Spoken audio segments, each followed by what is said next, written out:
Makha tarakpa update ta UCM leiringaida Kuki len semba haibadudi mangda fawba manglunu matam mangnabani Joy Chandra Konthaujam UCM leiringaida mitomna khuling balaiba Kuki len semba haibadi mangda fawba manglunu matam mangnabani haina UCM gi President Joy Chandra Konthaujam na phongdokre wafam ase United Committee Manipur UCM gi lamfel da laiba office ta ngasi nungtel story of revenue administration in Manipur 1946 to 2010 AD release tawbagi thoram da mahang na phongdokhibani book release tawbagi thoram asida Manipur University gi retired professor Naram Joy Kumar na chief guest UCM gi President Joy Chandra Konthaujam na President A Tombikanta na retired IAS UCM gi consultative member oiriba Yunamcha Dilip Kumar amadi Khongram Ratan na guest of honor oina saruk yaki larik fongbagi thoram aduga mari lenana President gi warol piraduna Joy Chandra Konthaujam na phongdokhibadi History of Revenue Administration in Manipur UCM na fongbagi maru oiba wakalondi 1946 to 2010 fawbada Manipur da maram chadaba village mayam hengalakpa asi khangnaba puthokchabani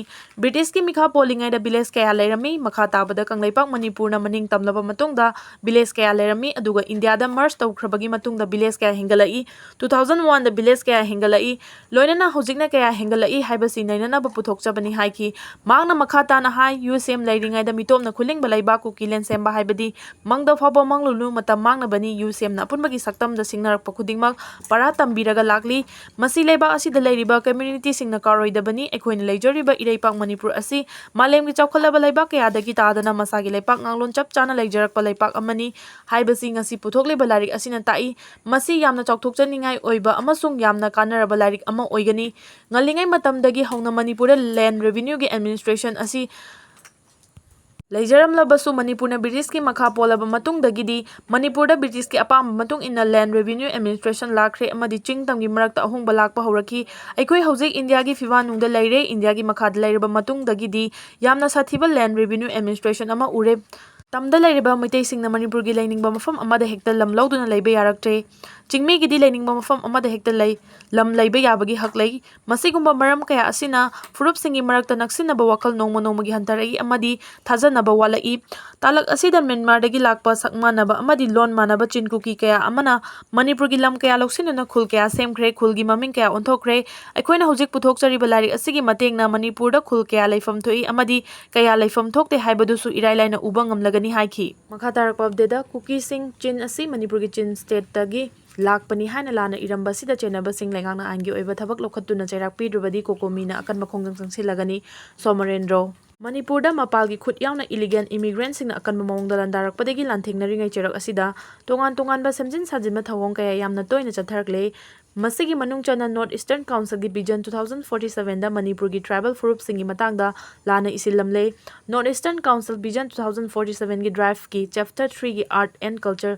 natural heritage ki makhada ethnic tribes singi horokfam gi matangda Kuki Sing Chin asi Manipur gi Chin state tagi lakpani haina lana iramba thengnare ananba thawong asida maru oina chenariba mioi sing adu Manipur lenga amadi center lenga na thidoktuna masak khangdolaga ain gi oiba thabak lokhataba tarabadi kokomi gi maikai dagi makhal makha kaya gi akan makhongjang changsilagani haina kokomi gi coordinator thokchom Somarendro na phongdokre wafam asing asi kokomi gi office ta pangthokiba pawgi mifam amada phongdokhibani Somarendro na makha na phongdokhibadi NEC gi vision document 2047 da matau karamna Chin state of Manipur haina yaram libano Chin state haibase India gi mafam amata da leitabani suksoi soiningai oidaba soidaba yadaba sida yaram liba si tauge haiduna taubani haina khalli yamna chingnaningai oi thawong asi tampaki miyambu tasengna kihanbani haina lawi haiki magna makha tana hai hairiba thaba asida chenariba miyoising Manipur lengana legal action lokhatuna matik chawa chairak adu pigadabani madu natrabadi kokomina makhal makha kaya gi khongjang changsingani Kuki singna Imphal International Airport ki ticket da lamka haina thonkhiba leire matam aduda su Manipur lenga amasung India lenga anina tumina leishinki aranba thawong aduda chenaba miyoisingi mathakta karisu action amata lokhatkide maduna handak Chin state of Manipur haina NEC gi vision document ta yausilamba asi yamna chauna chingnaba lei tasengna hairabada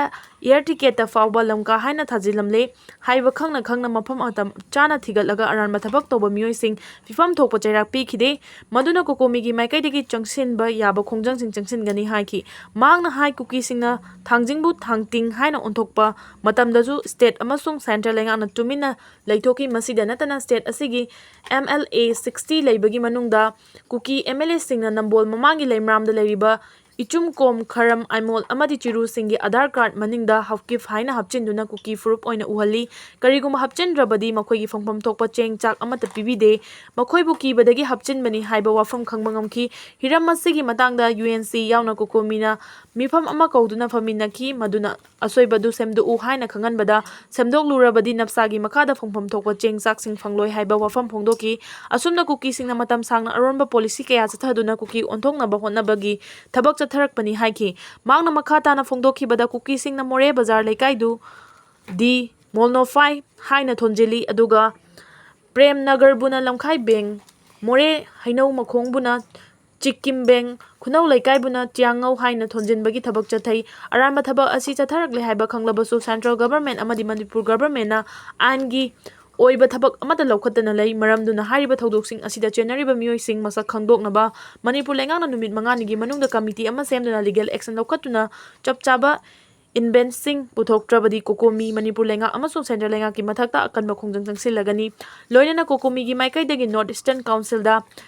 Explanation call ama tawraga NEC Vision 2047 gi draft aduda Kuki Sing Chin asi Manipur gi Chin state tagi lakpani haina lana isilamba asi semdoktuna maduda chenar matongan tongan ba mara leba miyoi sing lebang miyam khangna cherak pi drabadi kokomina akan makhongjang changsilagani haiki